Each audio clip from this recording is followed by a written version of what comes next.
All right, so thanks for tuning in. I'm excited about this one. I'm excited because it's in a neighborhood that I've done a lot of business in, which is Destin by the Sea. And in my opinion, it's the top gated Gulfront community in Destin, Florida. And I say that for a couple of reasons. The quality of the houses, also the rental return it gets, but just the overall layout and everything is pretty fantastic.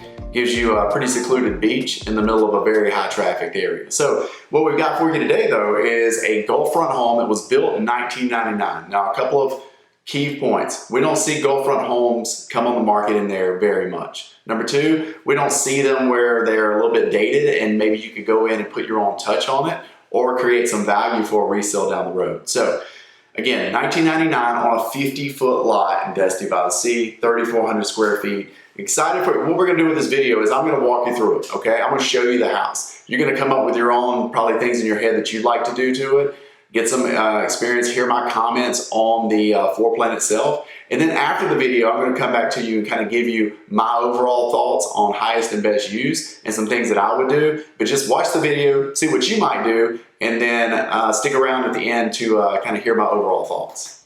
All right, 4714 Ocean. We are in Destin by the Sea, Gulfront Row.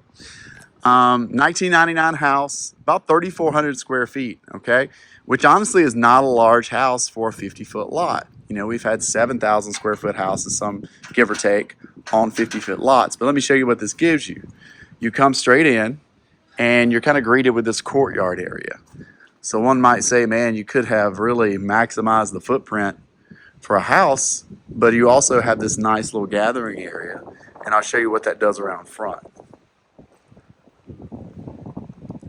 So I'm just going to take you on down to the Gulf front. So it's a very large, wide decking here.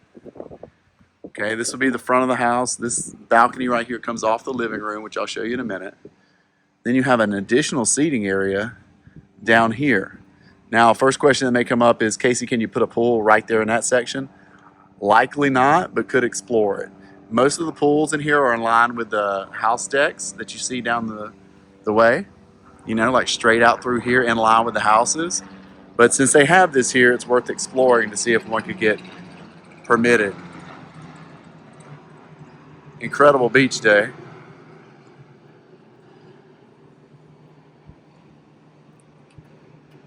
All right, so this is going to be a 1999 house and it's in need of some love and some updating. All right, so let's go back in the house. Again, 3,400 square feet, huge amount of space out here. I think somebody's going to do something extra with this, whether it be for events or try to put in a pool, something like that in that courtyard. All right, so come straight in and you know, you walk straight into, let me show you this hallway. That leads out to the Gulf and the living room and the kitchen. You walk straight in, you've got this very large room and it's kind of like a second formal seating area. Now this is 1999 and things were a little different back then. A lot of these houses in here were really geared for primary and extended stay. But look at the size of the vault on that ceiling, okay? Goes all the way up, and then you see that there is a little landing up there that I'll show you in a minute. I've got an idea for this, and I'll share it with you once we get up top. So to show you the garage. Comes in right here, full 2-car. They've got a 6-seater golf cart in here with some bikes.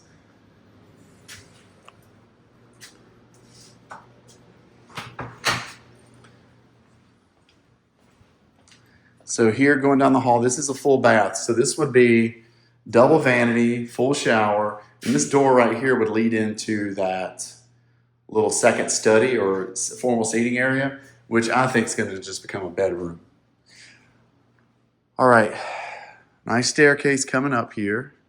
And then you're greeted, you come straight into the kitchen area. Now, one unique thing, I've rented this floor plan several times. A lot of the homes that were built like in 1999, they put the kitchen and living space up on the second floor.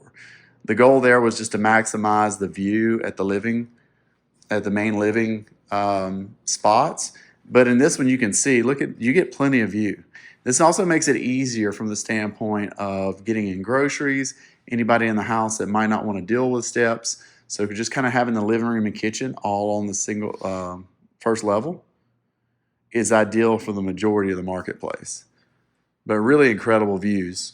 from here, so really no need to have it elevated that much, okay? So on the first floor, you've got a full bath. You've got what is a second seating area, the kitchen, and then the great outdoor patio space. All right, coming up to the second level. So I'm gonna head back this way. Now this is gonna be going back toward the north where we parked. Little side Romeo Juliet extended balcony here. This is the area I want to talk to you about. This is the opening for this second kind of seated room. You can see right there's a pull-out couch. I have seen this done before, and you have to check with builders if possible. What I would probably look at doing is running a floor right here at this level. Okay? Putting the ceiling over the bottom level and creating two spaces here. Could be two additional bedrooms or a theater downstairs and a bedroom up here. Plenty of ceiling height if you put the flooring right here. I just don't think you need 25-foot ceilings in a beach house like this, and I think you can find better use of space. So there's two additional living or bedroom options that you can create. Let's keep going down the hall. You know, this is going to be a full bath. This is the smallest shower in my 17 years I've probably ever seen. There's the head. You can get in there, but that water is going to be tricky. All right, so full bunk room in the back. Nice thing here is a really good ceiling height, and they've really maximized it. I mean, they've got 6 bunks going all the way up right there with ladders and all kind of stuff. I'm sure the kids love that. So really cool bunk room. Let's go back here. This is a large bedroom. So you got a king in here. Nightstands, and again, this is a little Romeo Juliet balcony that looks out to the front. Full closet. And then another double vanity, okay? And a tub. With some of those blocks that we used to see in every house, right? All right.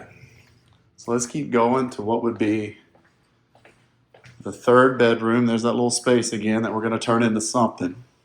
Then we're going to go up to the third bedroom on this level, and it's going to be a suite. So we're greeted here with kind of a little wet bar with a microwave, coffee maker, fridge, sink. And then we're coming straight into what would likely be the primary room, okay? Full-on seating area. I mean, this is not small. That's the size of a living room in this space, okay? Very large king bed. Really nice tray ceilings. All right, check out that view. Show you what it looks like from bed here. Just a pretty fake day out there on the water. So let's go in here and show you this very large bath. Showcased, almost pedestal soaking tub there. Vanity on this side. Vanity on this side, and then full walk-in shower.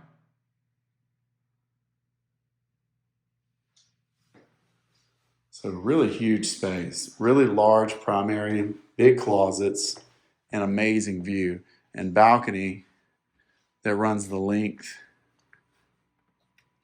of the home. All right, let me show you this over here though. We're not done. In the same room, there is a secondary vanity and full shower. So one could call this, maybe there's just two. So there's two full bathroom options. Some people used to call it his and her, whatever you want to call it. There are basically 3 vanities, one of which is separated with its own full bath, okay? So that's the third floor. You have 2 bedrooms, one being a bunk, one being the primary, which is very large up on the front. All right, here we go with third floor. Okay, so it's 3 levels. This is the only thing up on the third floor, but it's another large bedroom, okay? Vaulted ceilings.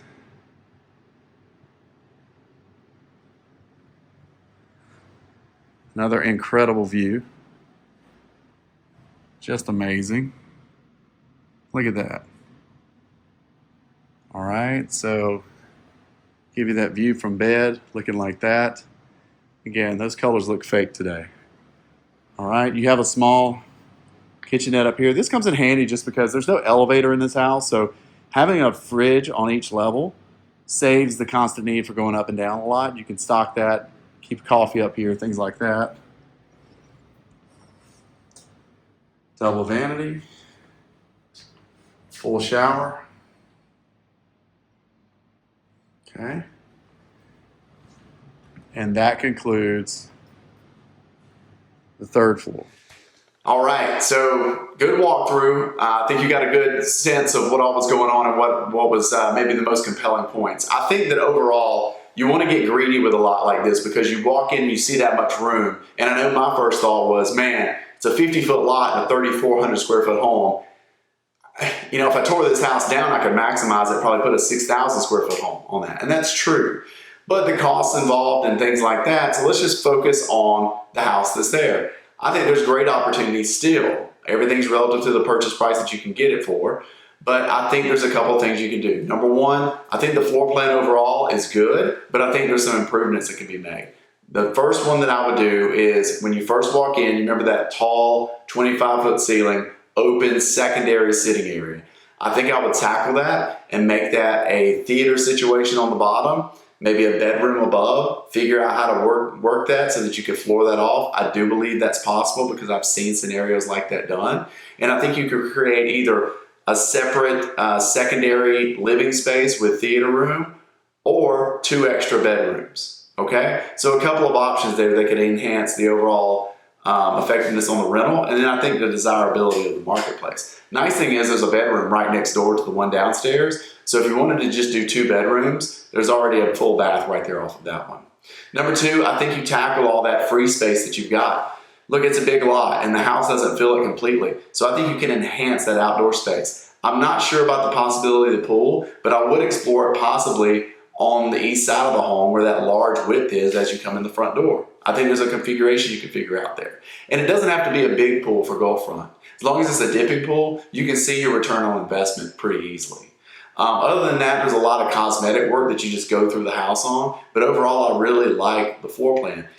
There's a couple of rooms that are really, really large. Maybe you look at making a large king bed with some bunks or something like that, I don't know. But you might want to play with that a little bit because some of the rooms are just so large that you want to mess with that bedroom configuration to get highest and best use. But overall, I would just get a full inspection, go in with a contractor, see if you can work out that floor plan on the inside, and then just enhance it cosmetically. And I think there's going to be a big return on that property. So we're going to try to find more like this, but this one's rare. It's on the Gulffront. It's in Destin by the Sea. So we'll just wanted to just give you a walkthrough and an overall sense of how we might tackle this property.